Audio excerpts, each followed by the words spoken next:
academic integrity, implementation and challenges. Dr. Monica, Assistant Professor, Kurukshetra University, Kurukshetra, who will deliver a lecture on contemporary methods of teaching. Dr. Kavita, who will discuss teaching beyond the syllabus, integrating SDGs in classroom. And lastly, Dr. Sudesh Charan, who will conduct an important session on publication strategies, identifying high quality journal, writing effective research papers in and WS, etc. They will all share their valuable views with us in the coming sessions. So we are truly privileged to have such a distinguished panel of experts associated with this program. Their presence itself reflects the academic significance and global relevance of this FDP. I would also like to mention that we have previously had the privilege of receiving the valuable views and scholarly contributions of Dr. Abdul Mir Rahmani, Imam Mohammad Warim, Professor Prayal Dekan, and Professor Ashok Makkad during our international seminar. And those interactions remain wonderful academic memories for us, all of us. So we are truly delighted to have them once again associated with this international faculty development program.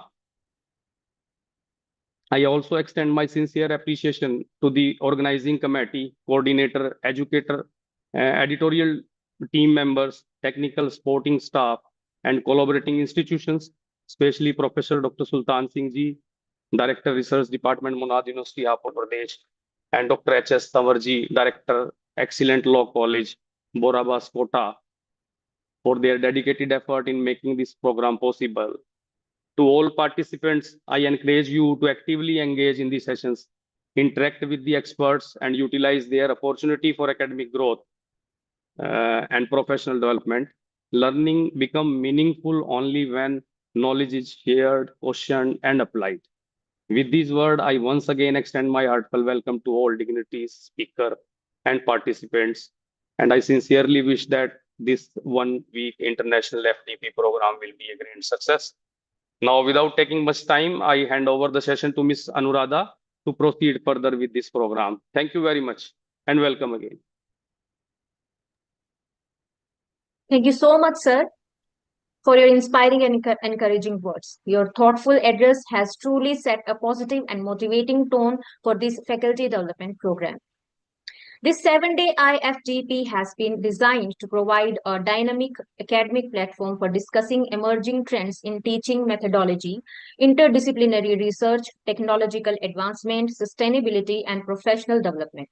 Throughout this program, participants will engage with the eminent academicians, researchers, and experts through lectures, interactive sessions, discussions, and practical insights aimed to enriching academic and professional competencies. Before we begin, I would like to request all the participants to kindly keep their microphones muted during the session to avoid disturbance. You may post your question in the chat box and we will take them up at the end of the session. Now, it is time to move towards our first technical session of the day. It gives me immense pleasure to introduce our esteemed resource person for today's session. It is a matter of immense pleasure and privilege to introduce our esteemed resource person, Dr. Shailja Vasudeva.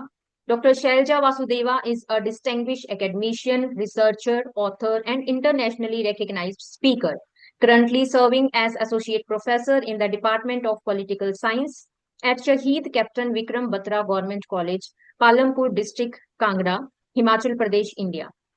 With more than 2 decades of rich teaching experience at both college and university level, she has made remarkable contribution in the field of higher education, interdisciplinary research, and global academic collaboration. Dr. Vasudeva has successfully guided PhD and MPhil scholars and has published more than 40 research papers in reputed journals, peer-reviewed, UGC care-listed, and Scopus indexed journals.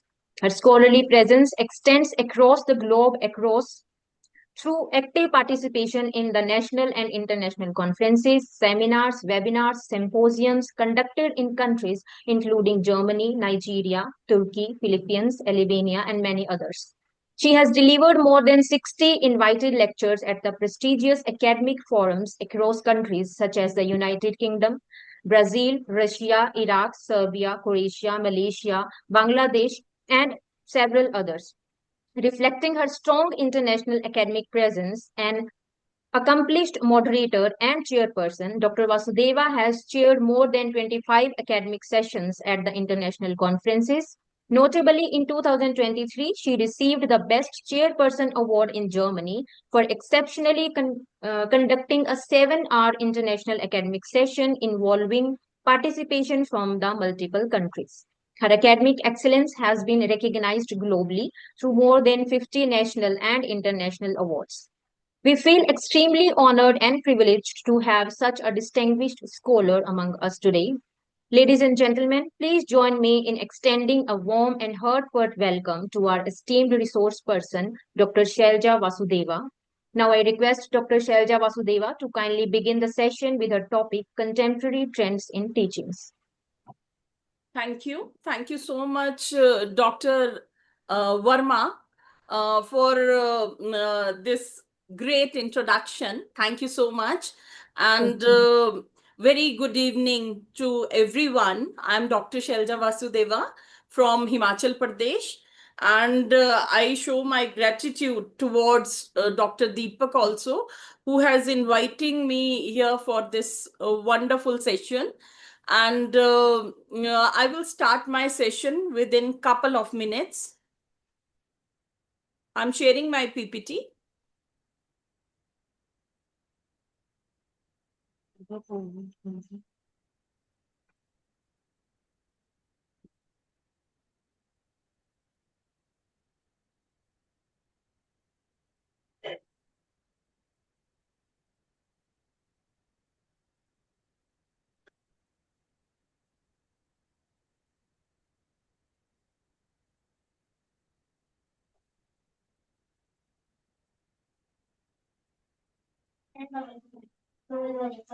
I hope my PPT is visible now. Yes, ma'am. Yes, ma'am. It is visible. Okay, thank you. Thank you so much for your confirmation. Yes, ma'am. Yes. Thank you. As you know, my topic is contemporary trends in teaching. And I told you that I'm working as associate professor in Government College, Palampur. And in introduction, as my topic is contemporary trends in teaching. In introduction, I must say the teaching is evolving rapidly under technological, social, pedagogical forces. Emphasis is on blending proven methods with digital innovation to improve learning outcomes and access. Educational leaders must balance human-centered pedagogy with scalable tools to ensure equity, professionalism, development, and measurable impact. I want to discuss this thing that in education sector, now the trend is coming about the digital. Everything is digital in current scenario. And our education sector is also now become digital. After COVID era, it trends comes and everything become digital. So when we talk about the teaching methods and changing with time, there are modern classrooms, focuses on students' learning and participation. Technology and creativity are now important in education. Contemporary trends make learning more interesting and practical. In education nowadays, we are noticing that the needs of students are changed.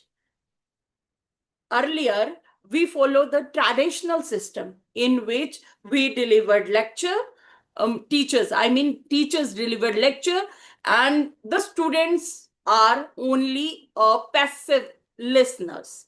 But now, trend become change after COVID era. The contemporary trends, what is the meaning of contemporary trends in teaching, there is a definition. Contemporary trends in teaching are modern methods, ideas, and techniques used to improve teaching and learning. For example, using smart boards, online classes, and activity-based learning in classrooms. I was talking about contemporary. What is contemporary? Contemporary means present scenario. What is trend? Trend is progress, it's development. So there is progress in teaching also. We are nowadays, we are using so many new techniques to improve our teaching. But main thing is that earlier, we all are followed a traditional method, but now trend is changed and we are following some contemporary trends in teaching. One by one, I will discuss that things. What is the importance of contemporary teaching trends? It makes learning student-centered, increase interest and motivation, develops creativity and critical thinking, helps students face modern challenges, and encourages practical learning. Whenever we are talking about contemporary teaching trends, then it's very much important. Nowadays, when I already told you that earlier teaching was related to teacher-centered. Teacher was deliver lecture and only students are listening their lecture. They are only passive listeners. But nowadays, as I told you, trend is completely changed. That contemporary teaching trends are very much important because it all are student centered. And it increase, we are using practical project works, assignments, such kind of techniques we are using in our classes. So that's the reason students are taking more interest in learning than earlier, because students are directly involved in our teaching techniques. First of all, I will discuss about the student-centered learning, a method where students actively participate in learning. For example, students discuss topics, solve problems, and share ideas instead of only listening to lectures. I have discussed this thing earlier also, that in traditional mode, our educational technique was teacher-centered. But in contemporary trend, it's student-centered. We are using different techniques. We are giving them recorded lectures. We are giving them recorded lectures, and moreover, we are giving them project works, assignments, so they can improve their skills. It's rounding around the centered around the students. We discuss topics with students, we solve their problems, and students are also sharing their ideas. They are not merely listening to teachers. They are giving their active participation if we use that. Active learning is also, I have discussed earlier, learning by doing activities and participating in tasks like group discussions, role play, quiz competitions, and classroom debates. In active learning, we can indulge students in so many activities.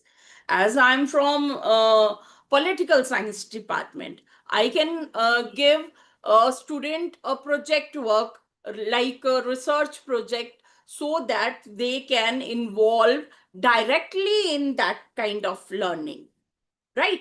I can create groups for group discussions, and moreover, I can provide them some opportunities in which they can show their caliber, because through active learning, students will take more interest in learning. Collaborative learning. Students learn together in groups to achieve common goals. Students prepare a project together on environmental project, it's an example. But in collaborative learning,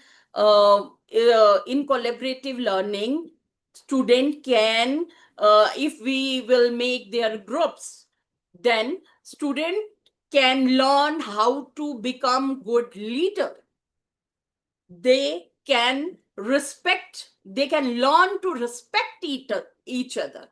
Collaborative learning is a very good method. We will give a task to students, and students will do that task collaboratively, and then a result will come. But there is a negative impact also of collaborating learning. We can't expect all students can take initiative in on that particular task. Maybe some students will enjoy that task which has assigned by teacher to them, but some students will can ignore that kind of task. So there is positive and negative impact of course, of collaborative learning. Blended learning.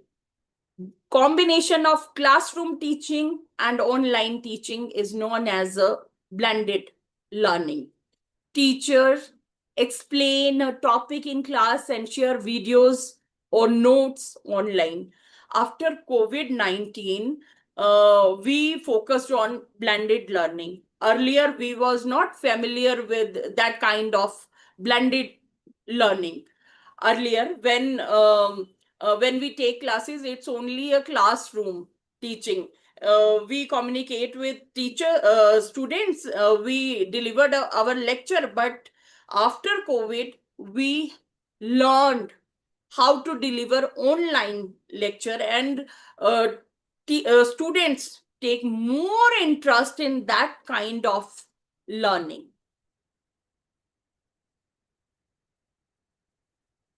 Personalized. AI-driven platform deliver personalization through adaptive content, predictive analytical, and automated feedback to accelerate mastery.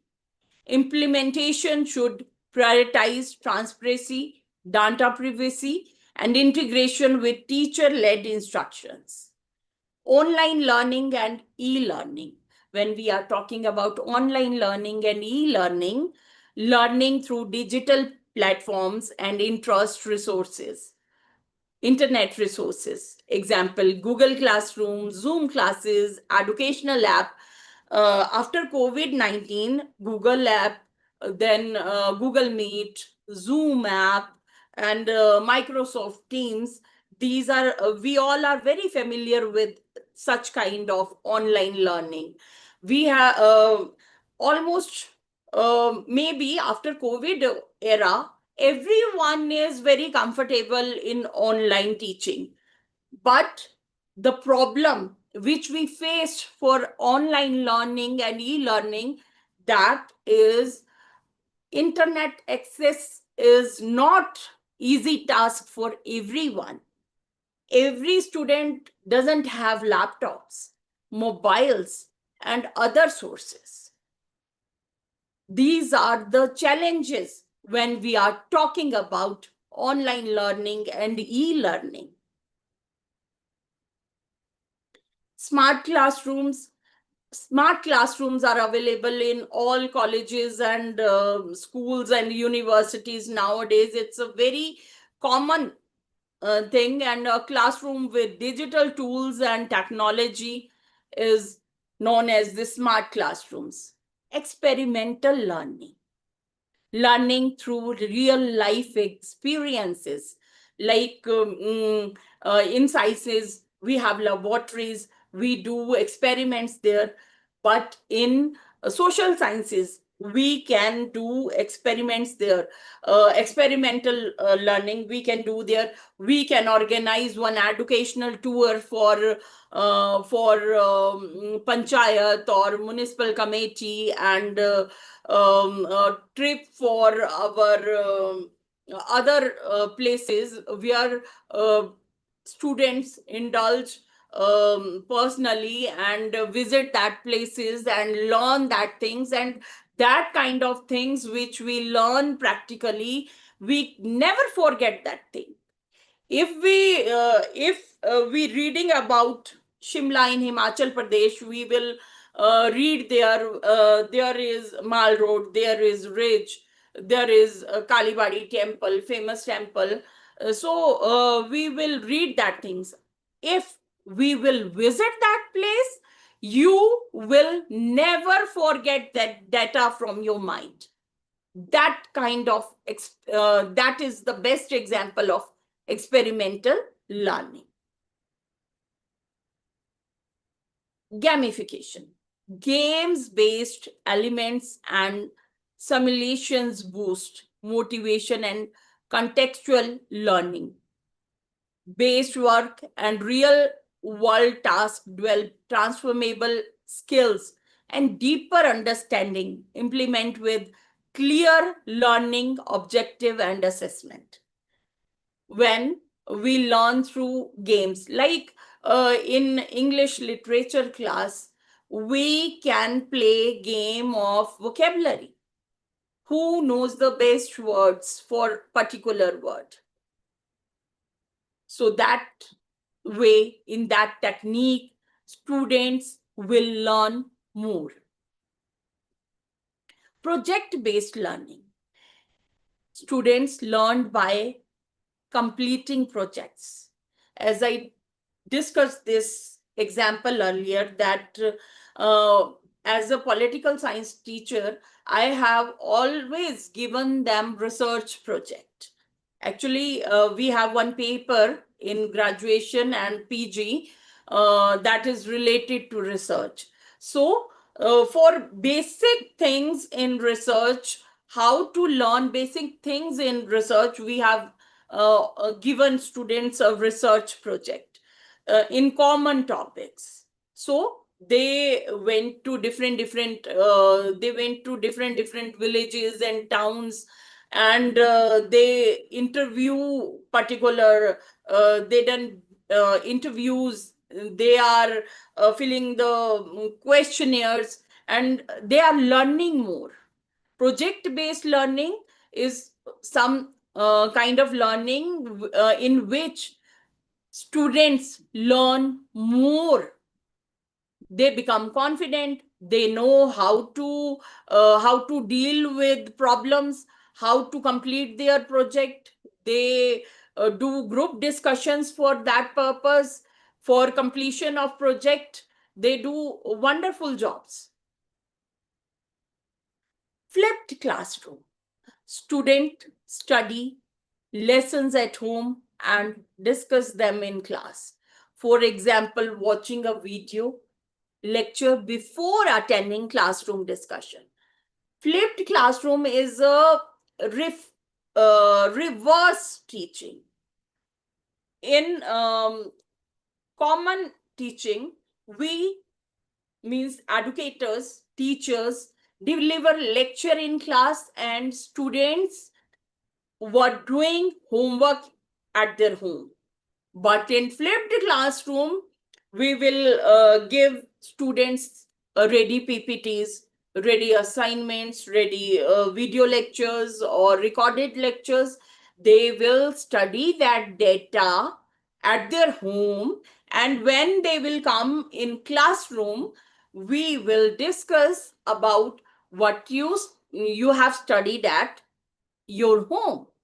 They will come with problems and teacher will resolve their problems. That is flipped classroom. It's quite opposite with normal classrooms. Competency-based education. Focus on skills and knowledge rather than only marks. Students demonstrate communication skills through presentation. Nowadays, everyone knows that competency-based education is more important. You can't depend only upon your grades or on your marks. You have to become more strong by your skills. You have I agree, you have marks, you have qualified your written, but in interview, if you don't have any skills, how to speak, how to perform, your communication skills are poor, then you will never selected in any interview for any job. So it's must, we have to teach our students about communication. They have fully skilled digitally. They have knowledge about how to use computer. That is the requirement for current scenario. Inclusive education. Education for all students, including differently abled learners. Examples: use of simple language, equal opportunities, and supportive classroom environment. When we are talking about inclusive education, then we all know, all educators, all teachers know that thing, that in our particular classroom, we have diversity in students. It's diversity based on class, caste, gender, religion, and naturally, that example, one example I have given you, the differently able learners, and some students are a quick learner and some are slow learners. There are variety of students. So inclusive education is education which is easily learned by every student. We have to use simple language. There are if we are talking about inclusive education, then there should be ramps for specially abled learners. There should be special teachers if there are someone who is blind or hearing impaired, disability, then there should be a particular teacher. There should be a ramp.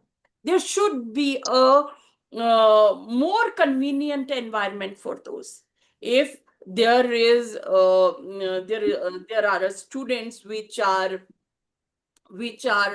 slow learners, there should be extra classes for those learners. That is very important. If we are talking about inclusive education, that things are very important. Personalized learning, teaching according to students' needs and learning styles.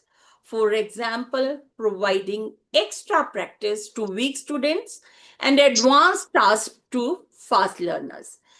This example I have given you in my previous slide, but I will discuss this slide. What is personalized learning is in very easy example. We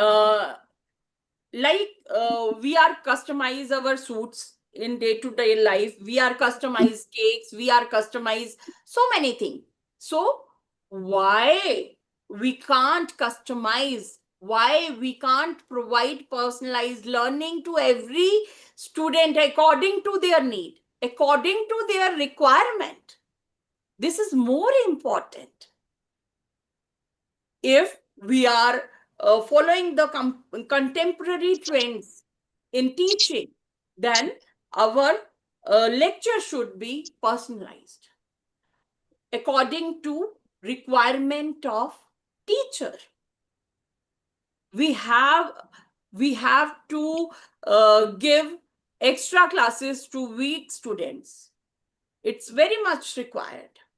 And as I told you, if we have some specially abled student in class, we have to give them environment according to their need. That is more important if we are following the contemporary trends.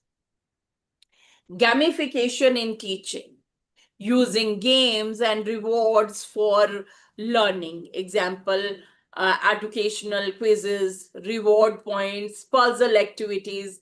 As I told you in my third or fourth slide about gamification, we have to create some interesting games for students so that they will enjoy your teaching. They will learn with interest. Lecture will not be a stress for a student. They have to enjoy your teaching, so that you have to create some interesting things for them. So as I give you example that you can play vocabulary game with them. You can play some kind of digital kind of things to them, so that they can take interest in your teaching. Use of artificial intelligence in education. AI tools help improve learning, teaching.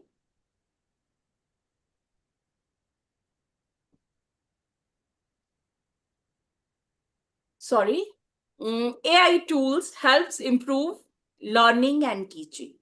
Example, chatbots, AI-based learning, apps, and automatic grading systems. We all are very familiar with AI. If we have to write simple application, we are using Gemini, we are using... I have one important call. Please give me couple of minutes. I request you. Hello. I'm in lecture. Please call me later. Please don't disturb.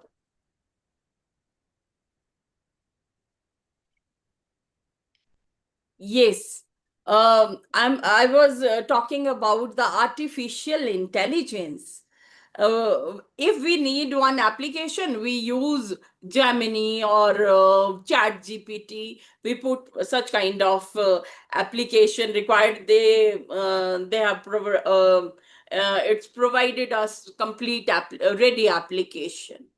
So artificial intelligence, we all are using artificial intelligence, but in education we can use it in very proper manner.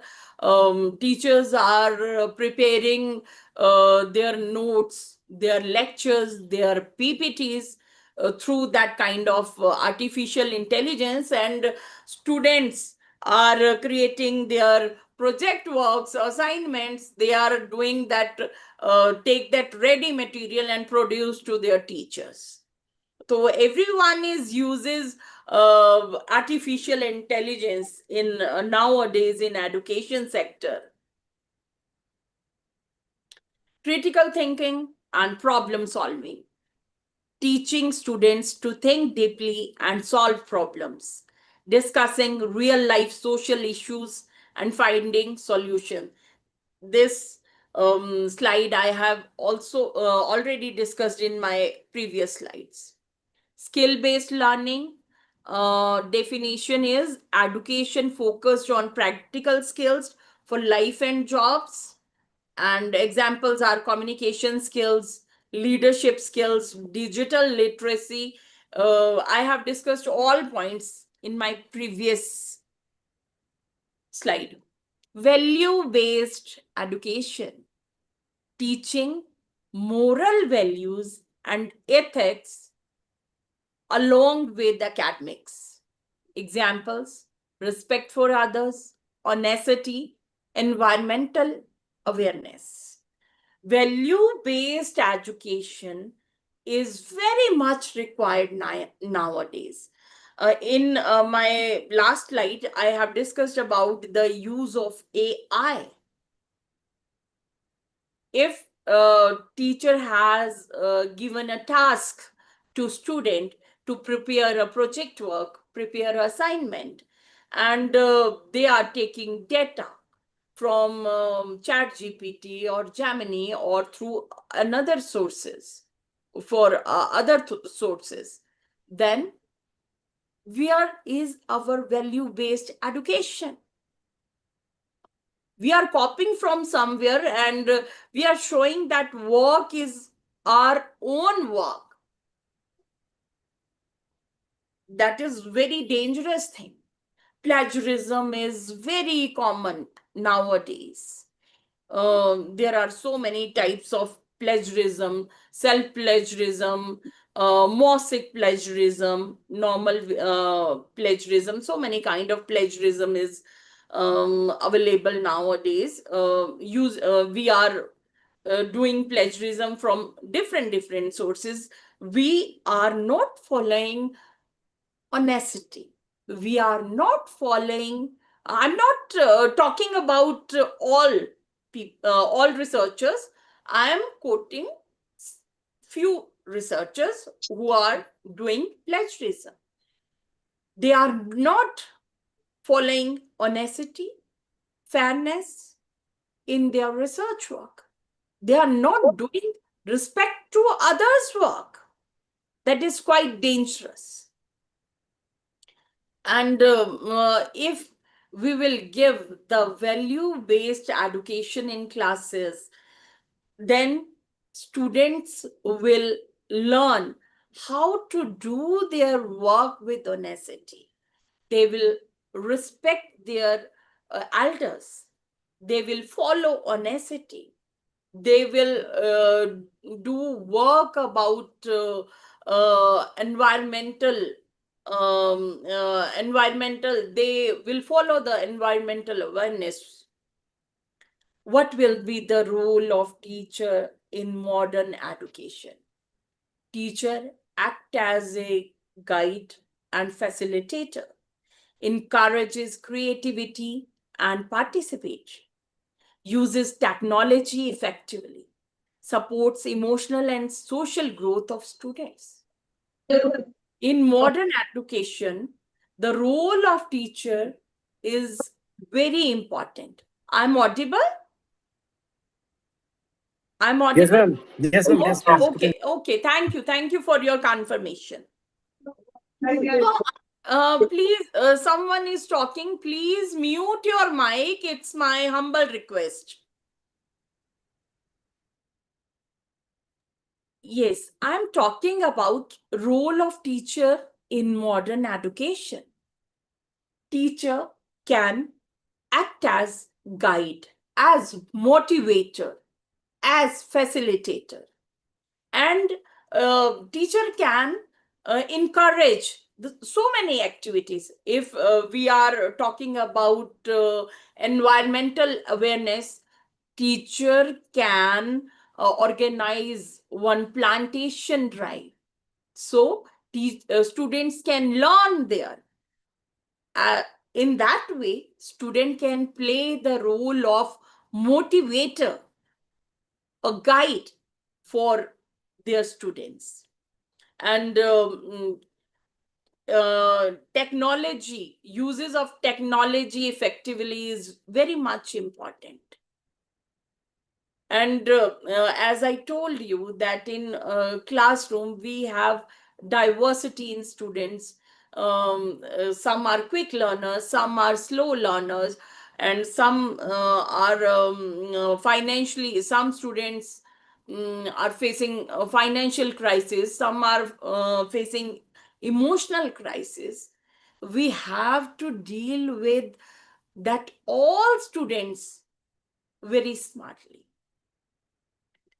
We need to do work according to their requirement, according to their need. That is more important. Advantages of contemporary teaching trends.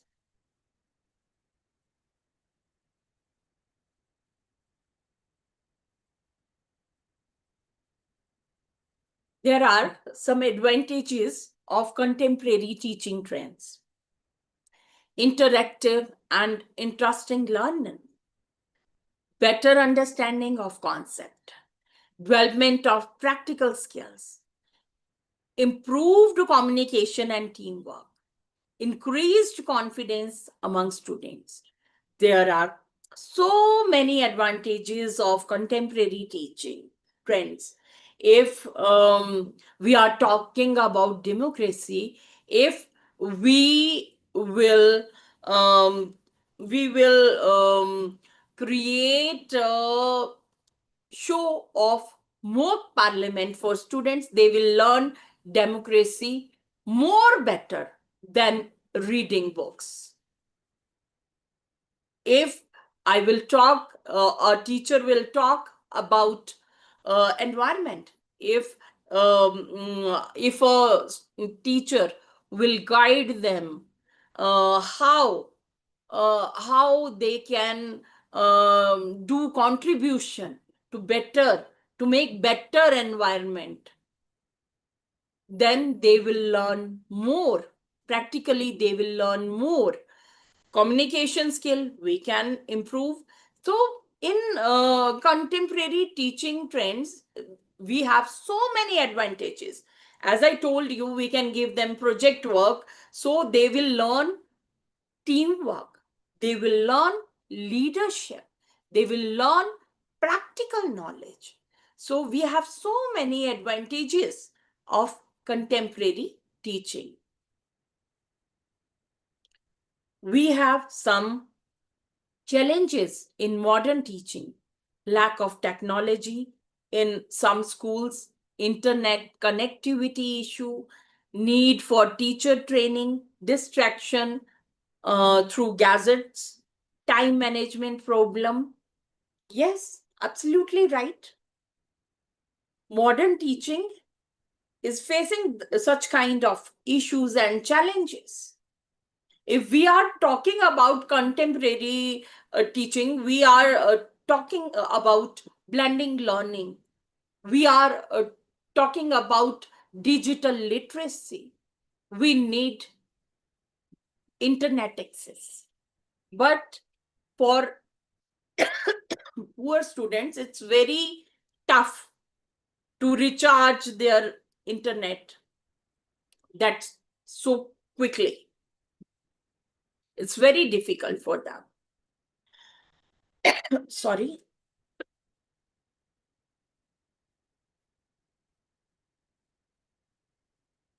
And moreover, in interior areas, there is internet issue.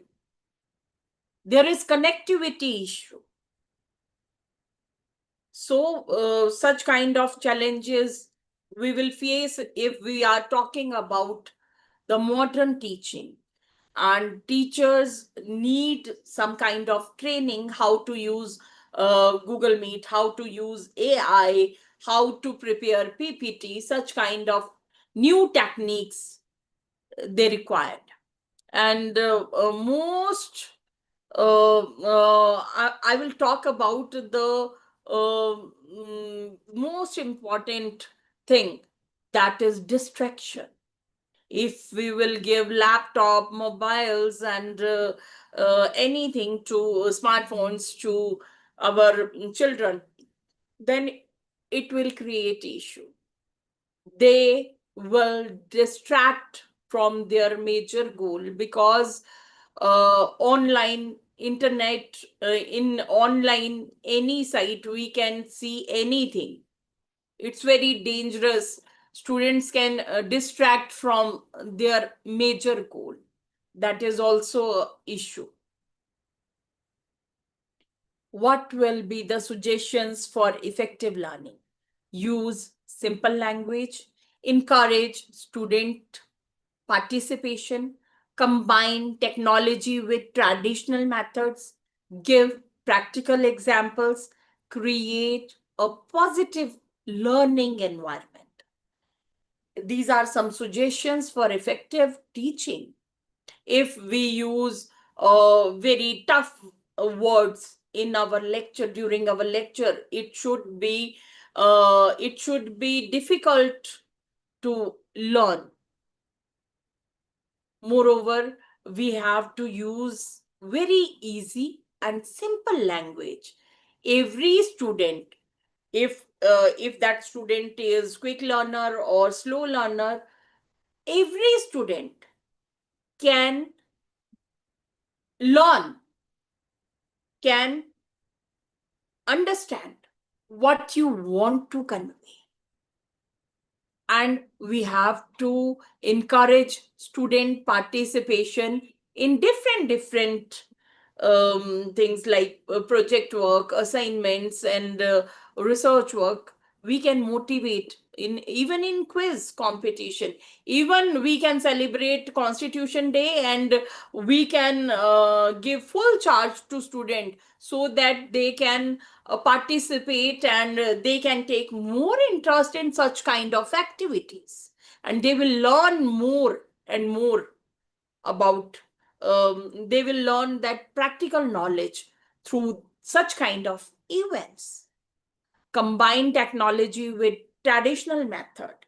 In classrooms, we are delivering lectures, students are listening our lectures, but if we will use PPTs, we will use others lectures during our classes. We can provide such kind of data in official WhatsApp group which are made for students about that particular topic which you have which lecture you have given in classroom. You can share such kind of lectures in their WhatsApp group so that they can learn more and more. And we can give them practical examples. Why should voting is important? We can discuss that kind of things with them. Why we need to protect our environment? Why vote cast is required? What is democracy? Such kind of practical knowledge we can give them through easy examples, and we can create a positive learning environment. In such kind of environment, there will be no difference difference according to class, caste, gender, region, religion, and differently abled students. There should be no difference. Everyone should be equal. We should share equal opportunities to everyone to learn everything in a very easy manner. So, in conclusion, contemporary trends make education modern and effective. They help students become creative, confident, and skilled. Teachers and students both benefit from these methods. Modern teaching prepare learners for the future. So, in this note, I have finished my lecture within the time limit which has given to me. And thank you so much.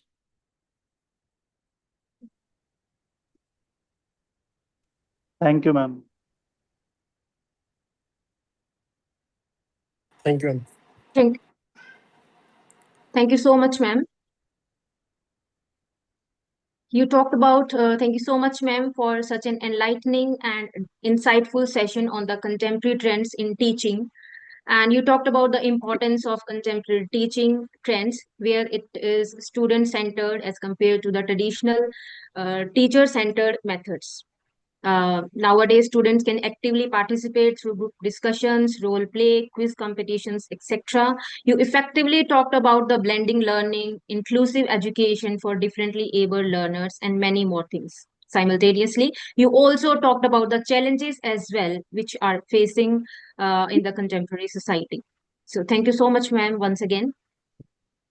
Uh, Now it's time to move towards our second technical session of the day.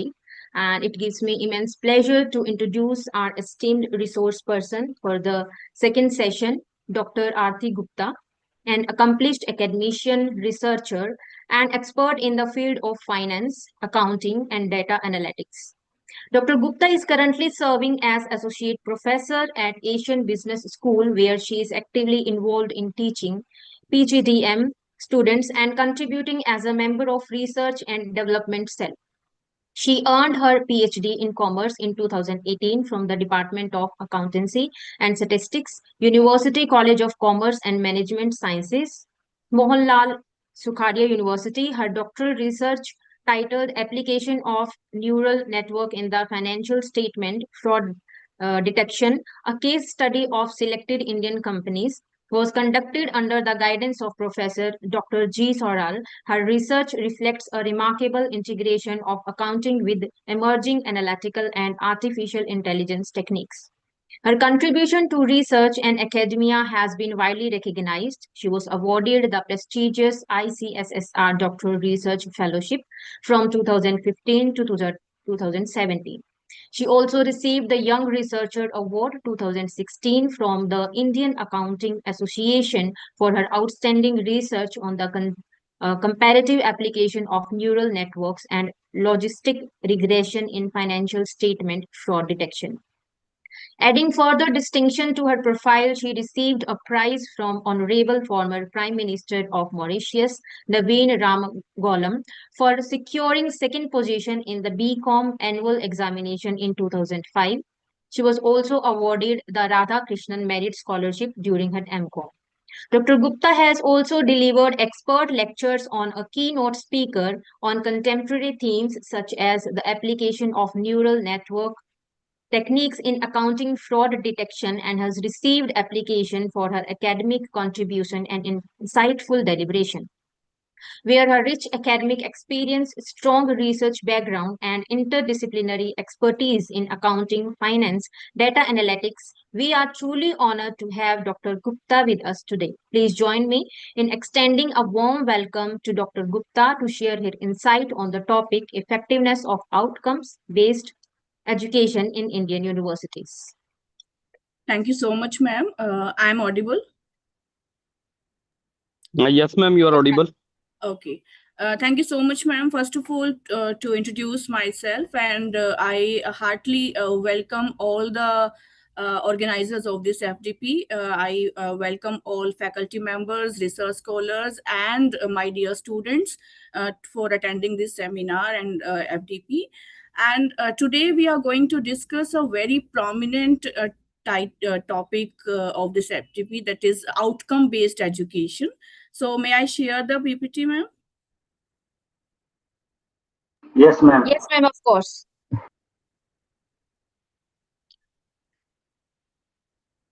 Are you able to see this PPT? I think so. Yes, ma'am. Okay. So we are starting our presentation on effectiveness of outcome-based education in Indian universities. So first of all, if I talk about learning outcomes, so I will start my presentation with outcome itself, because each and every session, each and every presentation should have some outcomes. So after attending this session, you will be able to understand the concept of outcome-based education. First of all, what is OBE? Secondly, you will be able to differentiate between the traditional system of education and the modern system of education, that is OBE we are implementing. Thirdly, you will be able to understand the framework adopted in India, because it's an international system, which is Washington Accord, a bad system, but we are applying in India through NBA. So you will be able to compare the framework adopted in India and other countries.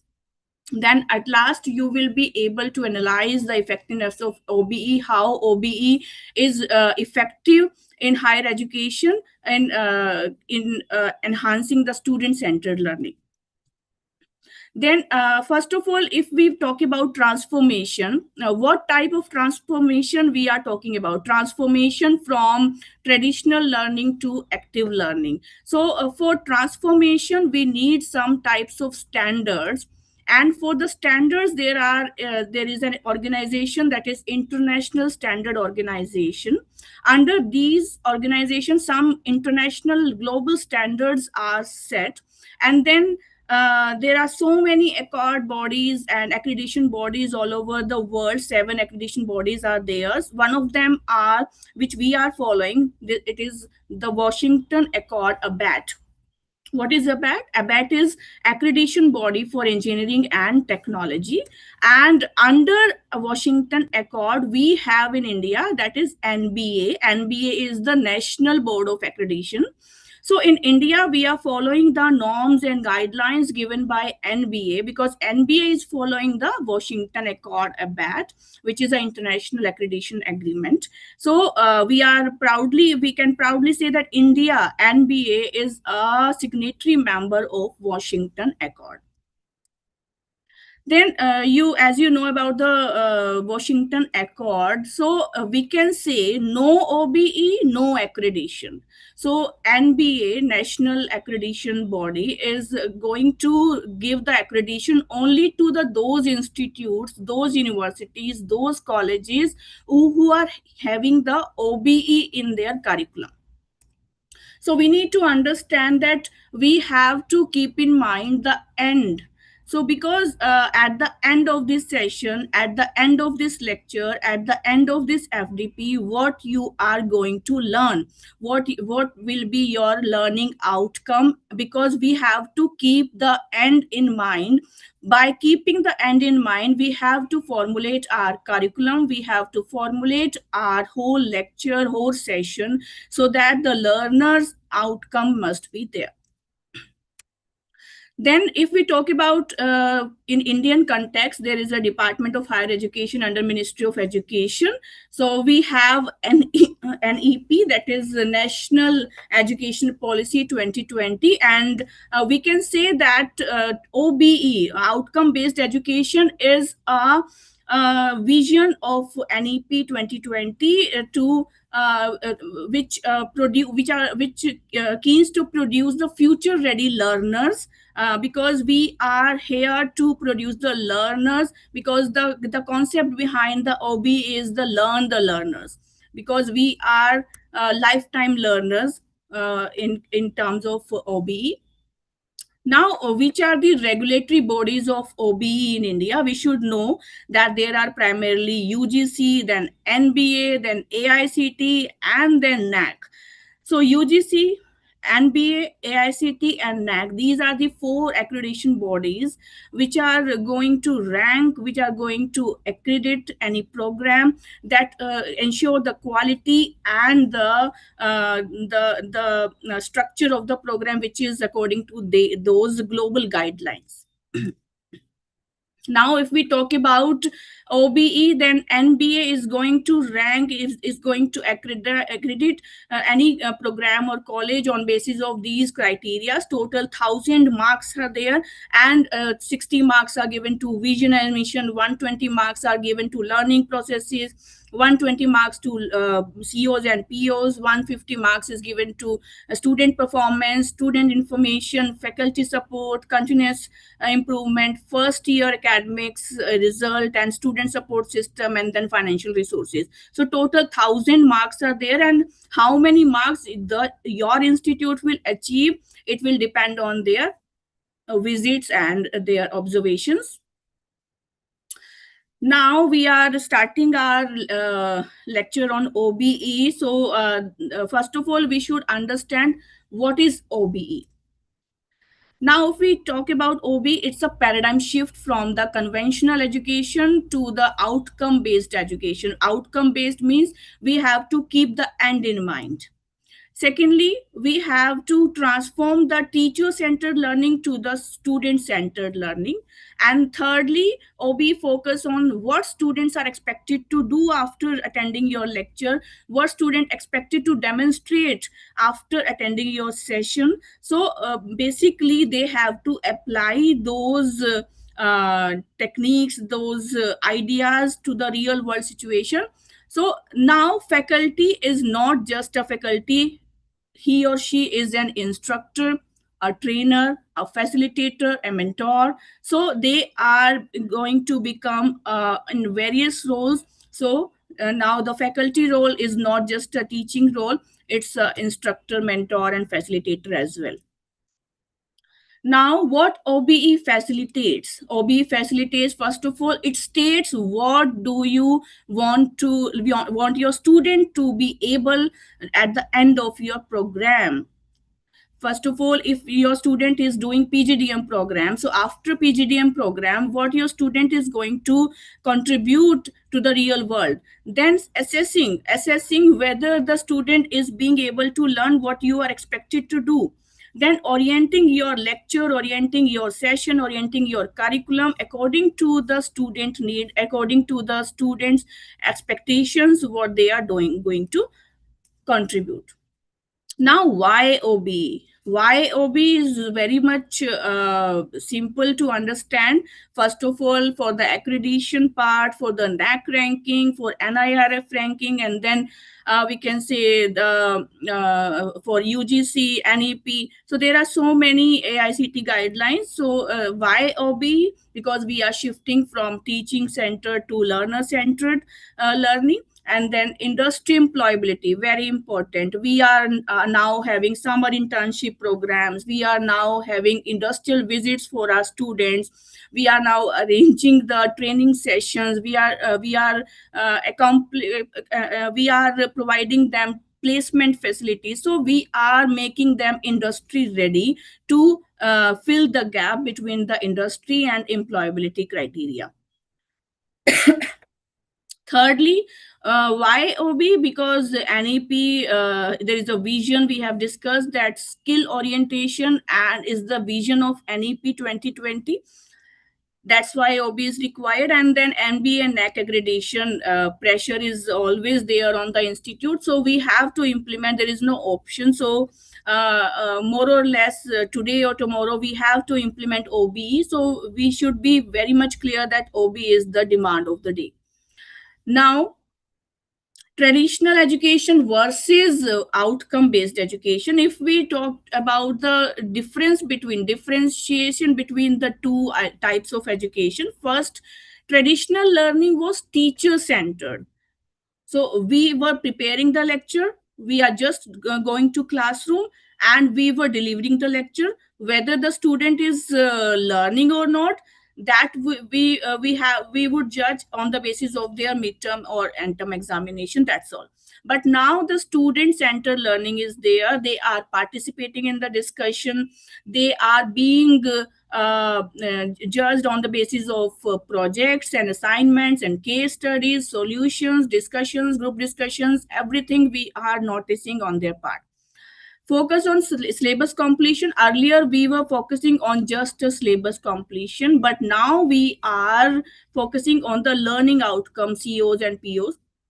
Earlier, the education was marks oriented. Now we are not mentioning them marks. We are giving them grades, because now the teaching is skill oriented, not the marks oriented. Passive learning. Earlier the students were passively participated in the class. They are just sitting in the class and physically, but mentally they were not present. But now they are actively participating in the discussion, in presentations, in every activity which is going on in the class.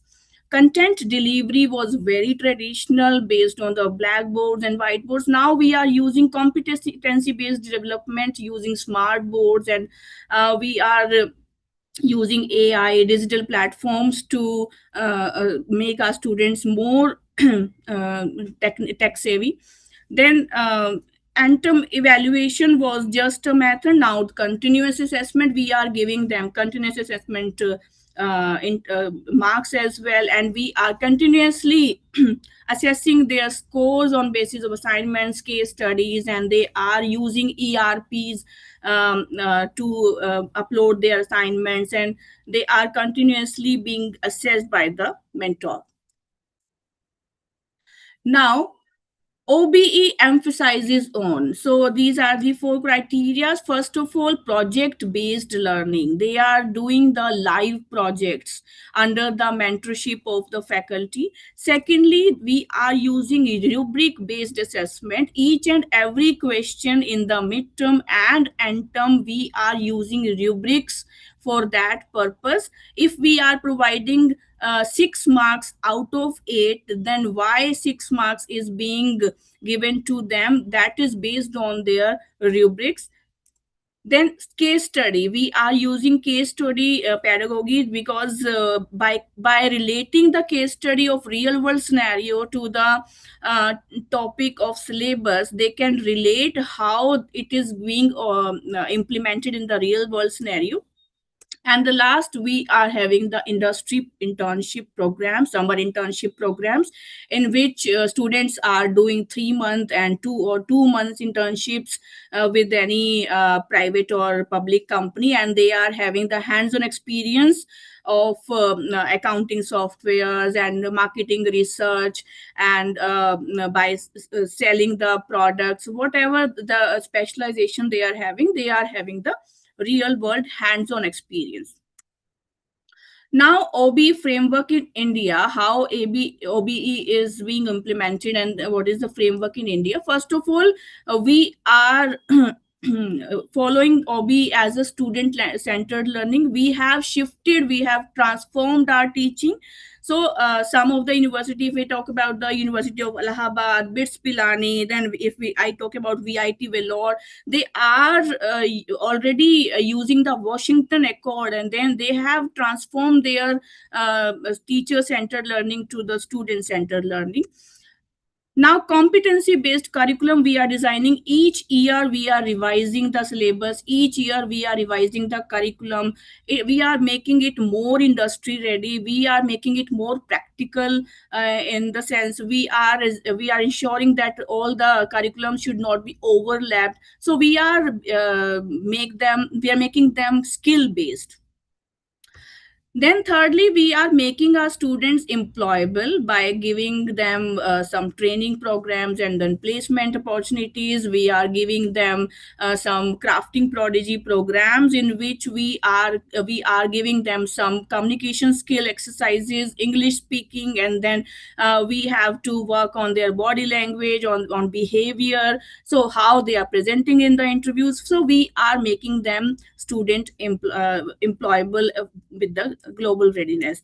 And then NBA we have talked about in India. In NBA is working with alignment of Washington Accord, which that is accreditation body for engineering and technology. For the PGDM program as well, we are following these types of accreditation bodies. NBA is working in India with the alignment of the Washington Accord. Now we are discussing about the components of OBE. These are the components we can see, and we can start from, the first one is continuous improvement. We are starting with the vision and vision. Just a minute. If we talk about, first of all, we will start from here.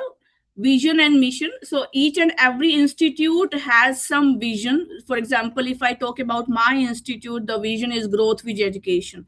So mission may be 3 to 4, like to be a global presence and other things. So what is the vision and what are the mission? Then we have to start with PEO. What is PEO? That is program educational objective.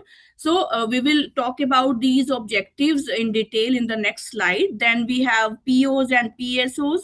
Then we have COs, and we have to do COPO mapping. If we are taking CO1, then it has to be mapped with PO1 as well.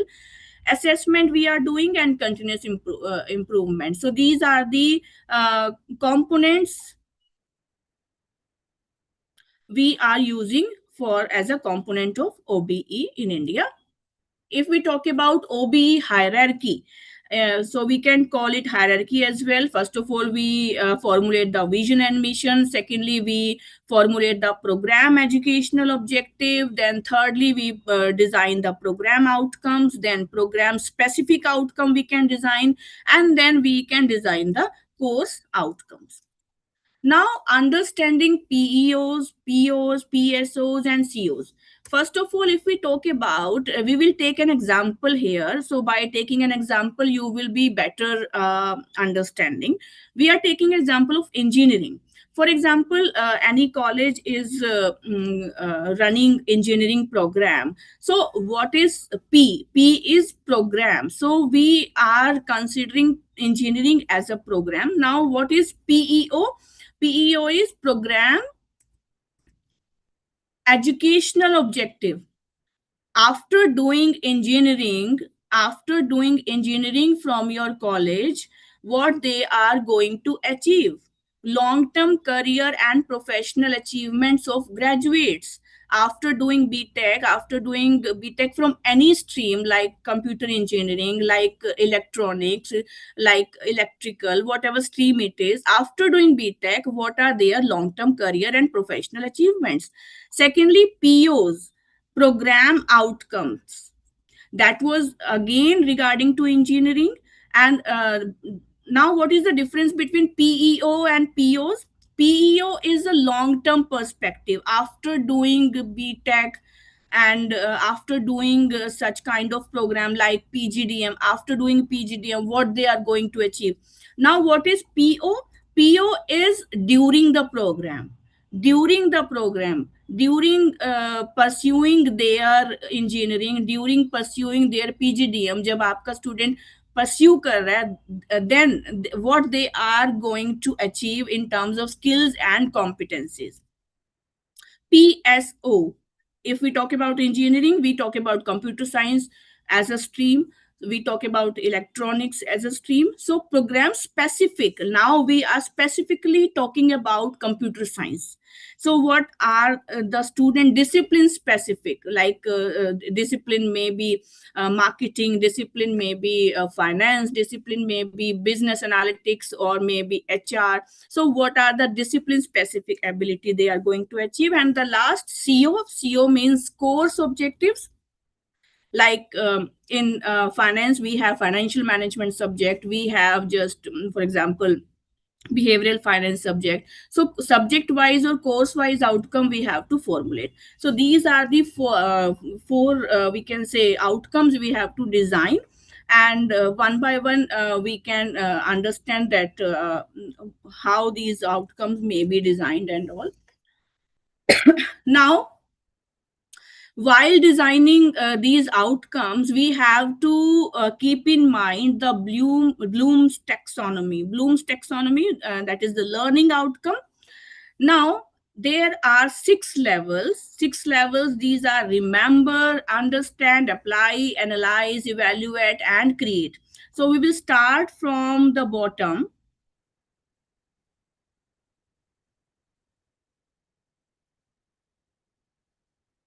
Just a minute. So we are starting from the bottom, remembering. This is the first stage, we can say. Can a student recall? For example, we are designing a question that list the items, list the steps of particular, for example, financial management, list the steps of financial management process. So it is a remembering process. So this is BL1, Bloom taxonomy 1. So second is understanding. The second step is understanding. Can a student explain? If we design the question explain, like describe, it will come under Bloom taxonomy second level. Apply. Can a student use the information in a way? For example, if we are talking about apply this technique or apply this model, so when they are applying particular model on a different situation, so they are using that information in a way. Then analyzing, if they are able to differentiate between the different streams and they are analyzing the comparison, so this is that BL4. Then evaluation, if we talk about justification, if we for example, justify the statement and justify the process, how these decisions are being made, and then evaluate the decision, pros and cons. So we are talking about the evaluation, and last is create. So very importantly, we should know that each and every question should have a different kind of can have different kind of Bloom taxonomy, but we have to keep in mind that which statement, which word we are using, like apply, evaluate, create. So Bloom taxonomy is very much interesting to understand, but we should use it very smartly. Now, COPO mapping. Now I'm showing you the sample COPO mapping sheet, how likewise we can map the COs and POs. So we are basically relating our course outcome with the program outcome. So basically, if we are talking about CO1, how they are relating. 3 means high, 2 means medium, and 1 means low. If we are writing 1, it means CO1 is related to PO8 at a lower level. CO1 is related to PO4 at medium level, and CO1 is related to PO1 at a highest level. So CO1 should be related to PO1 and CO2 is related to PO2. So likewise, we can formulate these sheets, and most importantly, you are not any institute may take any of the 5 to 6 POs out of that. It is not compulsory to take all the POs. So we can take any 5 to 6 POs out of there which are related to our program. And COs can be 5 to 6, because in our, I talk about my institute, if we have 5 units in our syllabus. So each and every unit is aligned with CO, like CO1 unit 1, CO2 unit 2, CO3 unit 3, CO4 unit 4, and CO5 and unit 5. Likewise, the program outcomes are also 5 to 6, and we can easily relate them. Now, measuring the effectiveness of OBE, how we can measure, how we can measure your student is effectively using OBE, and how we can judge it. There are some parameters, OBE parameters are there. First of all, critical thinking, whether your student is critically thinking or not. How we will judge it?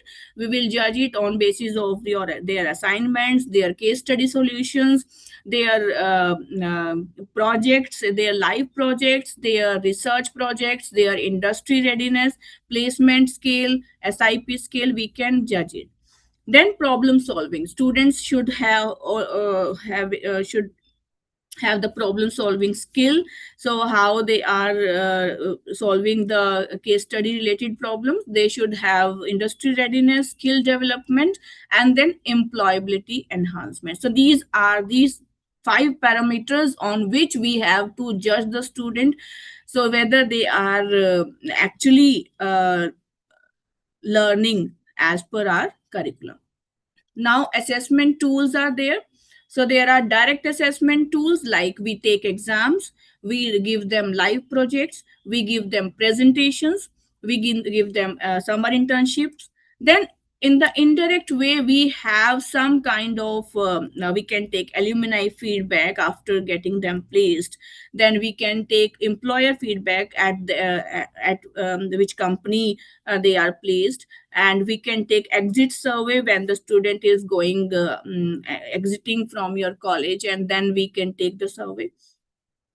Now we will do one activity. We are taking the sample syllabus. Now, as I am a faculty of finance, then I took the financial management subject as a base. I'm taking the sample of financial management. Now, as I talked about the units, so we keep generally 5 units in one syllabus, one curriculum. So likewise, you are watching that there are 5 units. First unit is introduction to financial management and valuation of securities. Second unit is investment decision. Third unit is financing decision, dividend decision, and working capital management. These are the 5 units. Now in the next slide, we will see how the related outcomes can be formulated. Now, for example, unit 1 is introduction to financial management, and now this is CO1. CO1 is summarize the basic concept. Now student is able to summarize. We are just creating this CO that after studying this unit 1, your student should be able to summarize the basic concepts of financial management, and he would be able to summarize the valuation of security. So CO is course outcome. After studying this first unit, he or she will be able to summarize the basic concepts of management and valuation of security. Now, second, if I talk about second unit is investment decision. Investment decision, whether to take or not, on basis of some capital budgeting techniques like NPV, IRR, we take the decision whether we have to invest in that project or not, whether the project will be beneficial in the future for the company or not. So students will be taking decision on basis of capital budgeting technique. So that's why we have using the term apply. We have used the term apply from the Bloom taxonomy, because after studying this unit, student will be able to apply capital budgeting techniques like NPV, IRR to evaluate the investment projects and taking decision accordingly. So basically, for the second unit, we have used the word apply because these are the Bloom's taxonomy words. We have to justify that which word we are using here. We should be aware that Bloom taxonomy should be used in a very proper manner. Now, if we talk about the third unit is about the financing decision. Financing decision, from where to arrange the funds. So as company can arrange the funds from equity, can arrange the funds from debentures, from bank loan, from retained earnings, or from the preference shareholders. So which type of funding decision they are taking. So for this type of unit, financing decision, we have used the word analyze, because we have to analyze different sources of finance. We have to compare them, and we have to take decision that which source is the best source for our company, and for sure that source which is having minimum cost of capital, that should be analyzed. For all the sources should be analyzed. So analyze the various aspects of capital structure in terms of cost of capital, leverage, requirements, expected earnings, to take decision regarding the capital structure design. So basically, we have word the use analyze, because student has to analyze all the capital sources before taking the financing decision. Now, fourth unit if I talk about fourth unit is about the dividend decision. Now, what is dividend? Dividend is a part of profit which is distributed among the shareholders. Now, decision is not to distribute or to distribute. So there are two kinds of decision they have to take, whether to distribute or not to distribute. For that purpose, we have created a Bloom text CO for like evaluate the. So now students are going to evaluate the decision taken by the company. If they are distributing the dividend, then what is the impact on the company's valuation? If they are not going to distribute dividend, then what will be the impact on the dividend decision or the valuation of firm? Now they are going to evaluate the managerial decision in the formulation of dividend policy. Now, unit 5. Unit 5 is about the working capital management. Working capital is about the operational capital, day-to-day capital. For that purpose, we have to assess the requirement. Basically, in working capital, we have to assess that how much working capital is needed, and it should not be overcapitalized, it should not be undercapitalized. So we have to assess the decision. So we have used the word Bloom taxonomy, that is assess. So like this, there are so many words. If you see the Bloom taxonomy, there are so many words which are suggested by NBA for the all 6 levels. So we have to see that which word we are using, and this is very important from the OBE point of view. Now, we talk about the practical difficulties faced by faculty. So there are, as we are also applying OB in our institute, so we are facing some of the difficulties for sure. First of all, writing the measurable course outcomes. So as we have said, the Bloom taxonomy is going to be a very important figure nowadays, and now we are using it very in a smart way. So we have to train faculties how to write COs. Secondly, designing the rubrics for each and every question in the anthem and the sessional examination. We have to, for projects, for case studies, each and everything is designed with the help of rubrics, and we have to design rubrics for each and every judgment. Continuous documentation, because we have to document all the activities which the students are going to formulate, because each and every activity is going to part of their final assessment. Calculating the attainment, how which CO they have attained, which PO they have attained. So we have to calculate the attainment part as well. And then balancing the teaching and assessment workload. So by using this, and we are having the teaching and assessment workload as well. So by keeping this, I'm open for any question and answers. So any faculty member, student, or research scholar is, if they are having some questions, please ask them.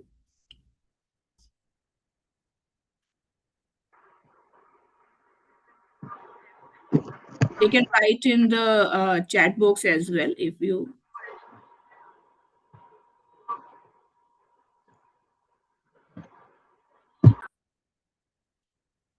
Radha madam.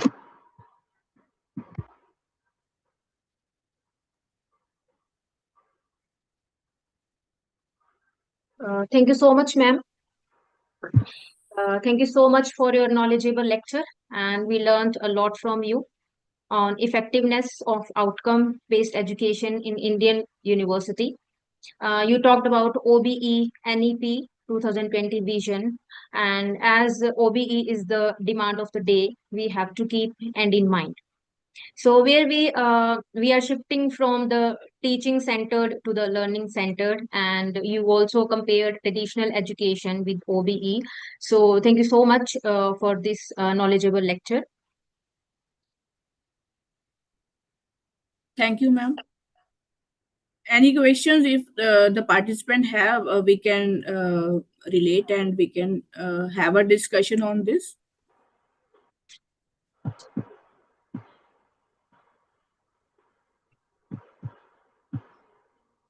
I would like to invite all the participants to actively take part in the question answer session. If you have any question, kindly raise your hand or post them in the chat box.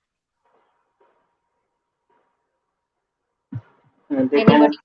They can unmute and ask directly. Sorry. Okay. If any participant want to ask any question, they can unmute yourself and.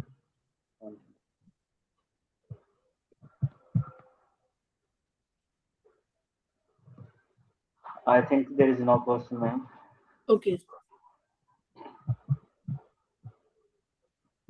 Okay, so as we conclude our today's inaugural session, I extend heartfelt gratitude to all our dignitaries, organizers, resource person, faculty members, and participants for their valuable presence and support. Special thanks to our organizing team for their dedicated efforts in making this program possible. And we hope this IFDP becomes a meaningful platform for learning, collaboration, and academic growth for all the participants. And before we conclude today's session, I would like to inform all the participants that tomorrow we will have the privilege of attending insightful lecture by our two esteemed resource persons, Dr. Shruti Dasgupta, Assistant Professor, Faculty Lead, IQAC School of Law, UPES Dehradun, on use of AI tools in classroom teaching opportunities and challenges.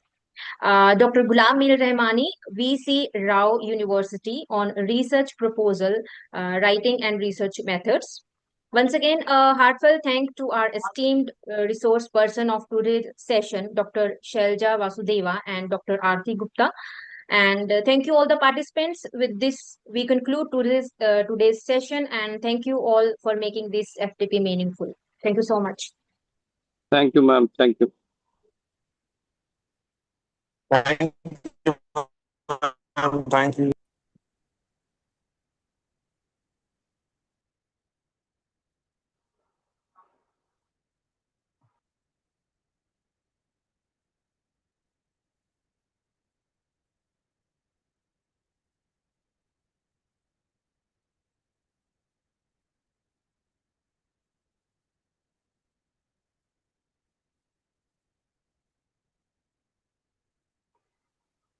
Thank you, ma'am.